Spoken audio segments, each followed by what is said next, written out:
This is Zach Nicodemus with TrekRadio.net, and I am currently here with the wonderful and talented Steve Rankin. How are you today? Very good, Zach. Thanks for coming out and Thank you for interviewing us. Thank you for allowing us to interview you. That's what I should say.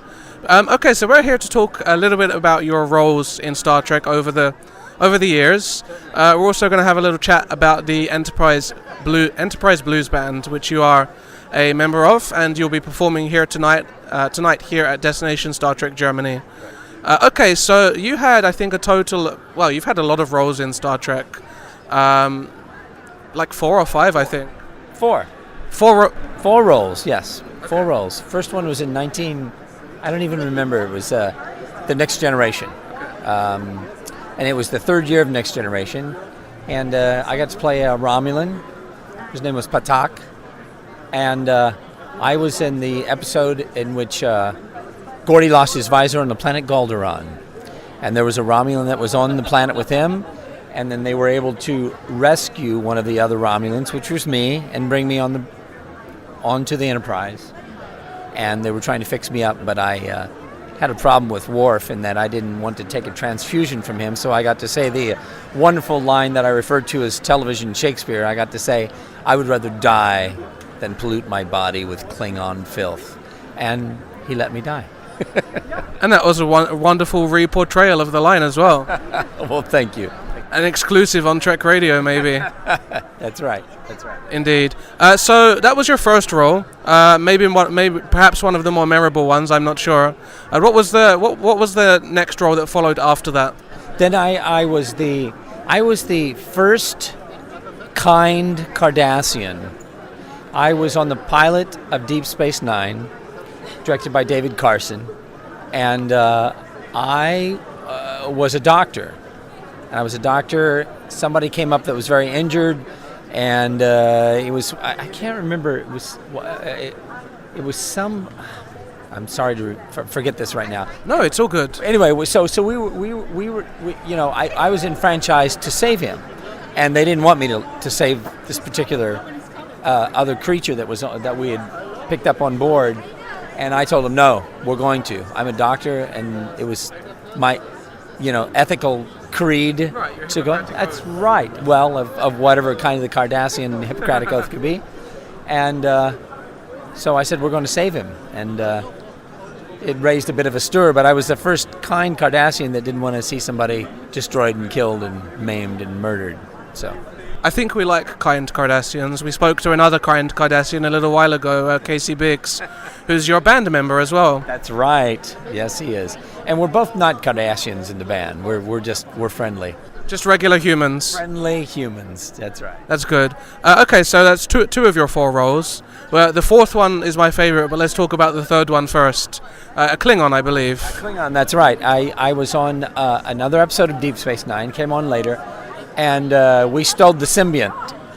Tim Russ and I, it was Tim Russ's first job on a Star Trek, and he was a Klingon, and that sort of launched him, but we had the best of time doing that episode. It was because we were like thugs, we were hired guns, we were not Klingons associated with any, it wasn't that we were mercenaries, we were more like hired gun gangsters, that were hired in, and we actually didn't do a very good job of it. We got involved in the stealing of this, and I think that we also felt that it was not a good thing to be doing, to taking this thing out of this person's body.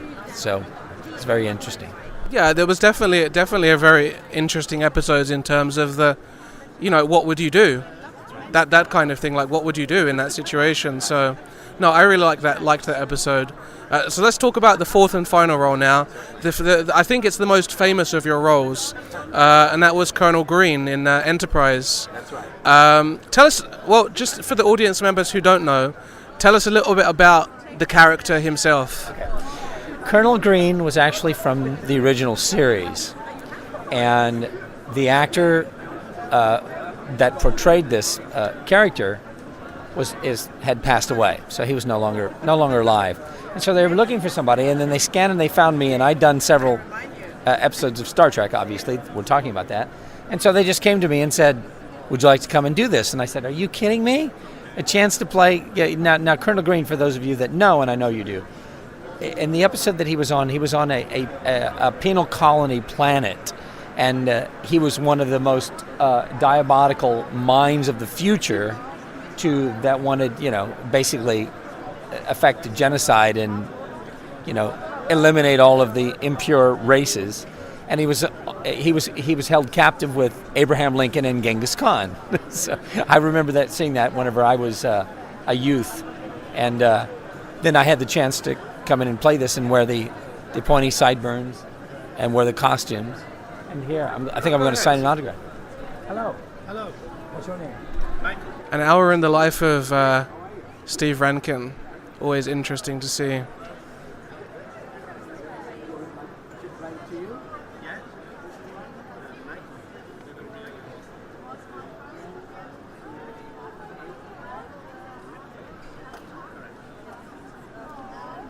And I think if you can see the picture there on the table, that's Steve Rankin's Romulan role.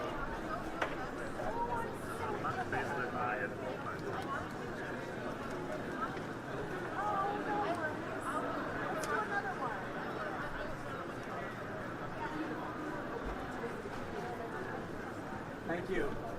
Come and see us play tonight. We're playing over here. Yeah? Yes. At 9:30. 9:30. Yes. Okay. That would be good news. Thank you.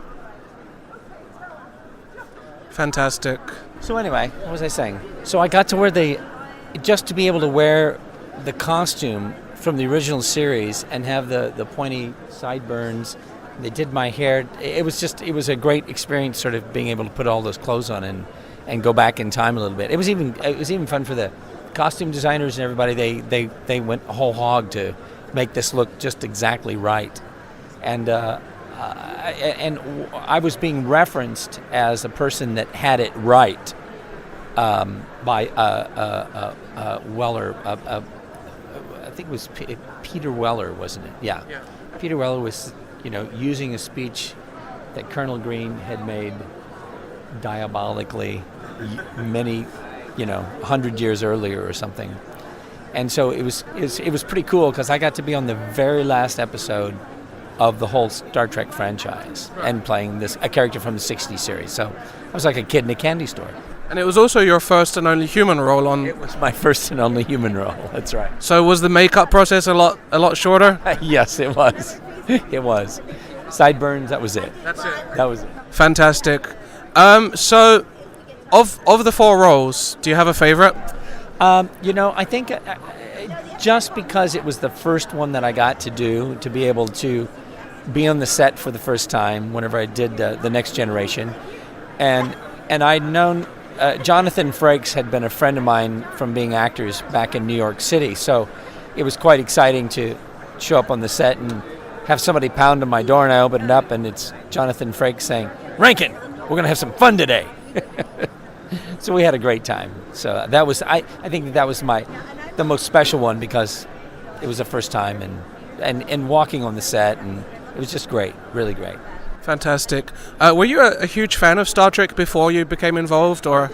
Oh yeah, absolutely. Who isn't? Right. Come on, are you kidding me? This is Trek Radio.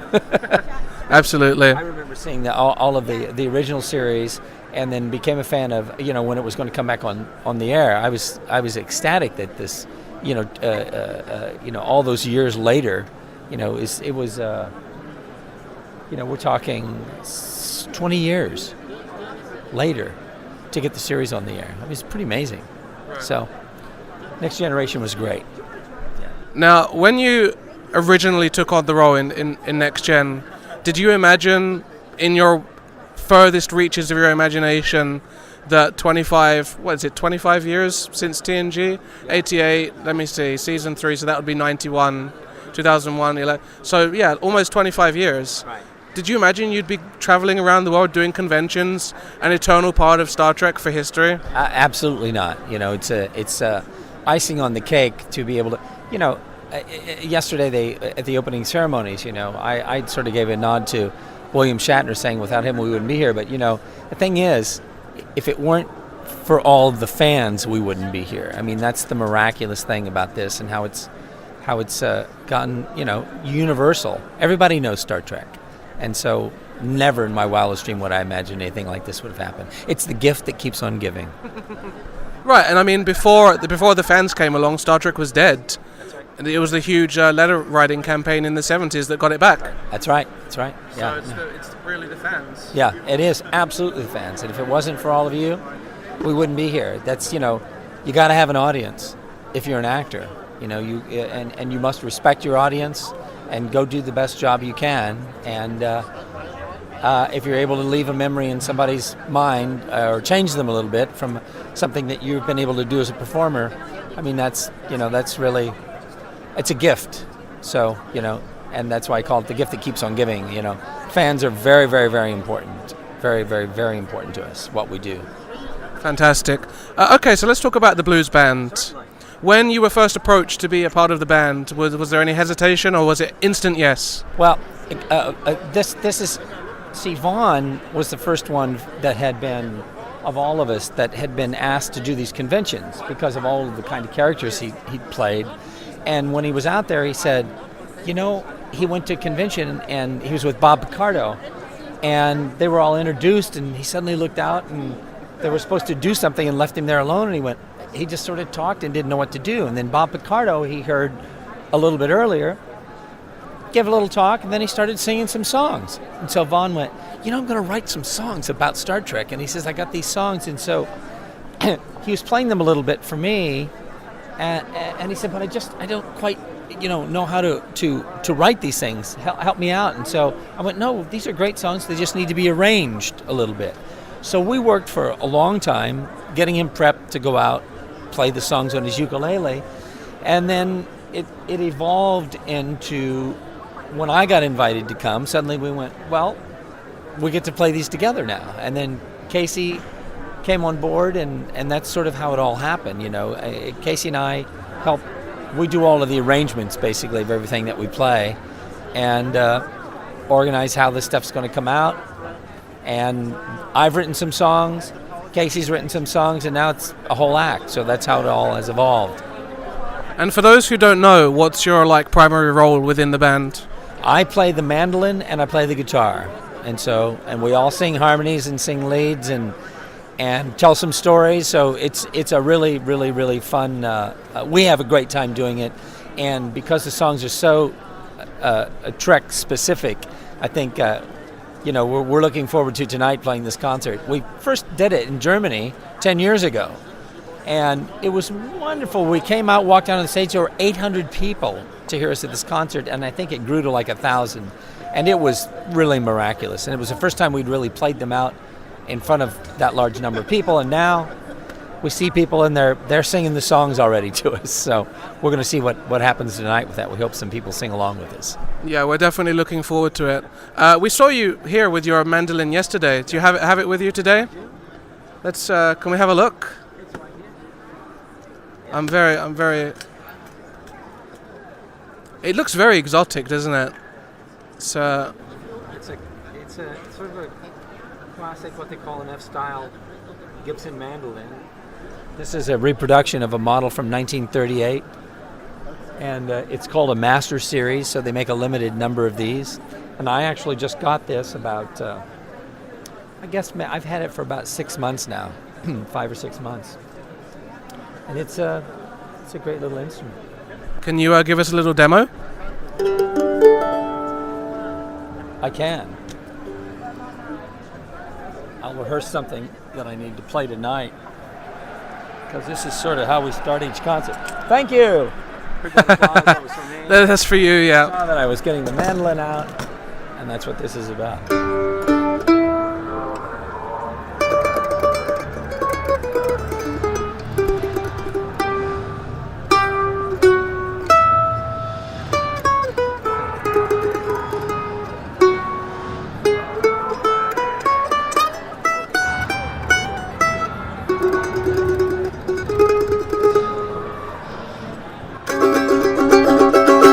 That's the intro. Fantastic. Steve Rankin, ladies and gentlemen, here on TrekRadio.net. We'll see you tonight. Great. Thanks so much. Email us. Let us know. Get us on the internet. Give us some response. Without you, we wouldn't be here. So let us know how you like the concert. And like you on Facebook. Yeah, absolutely. Like us on Facebook. And we have the Enterprise Blues Band website, too, you can go to and comment. So we appreciate it. Fantastic. Thanks, Steve. Click these links to see more from Destination Star Trek Germany.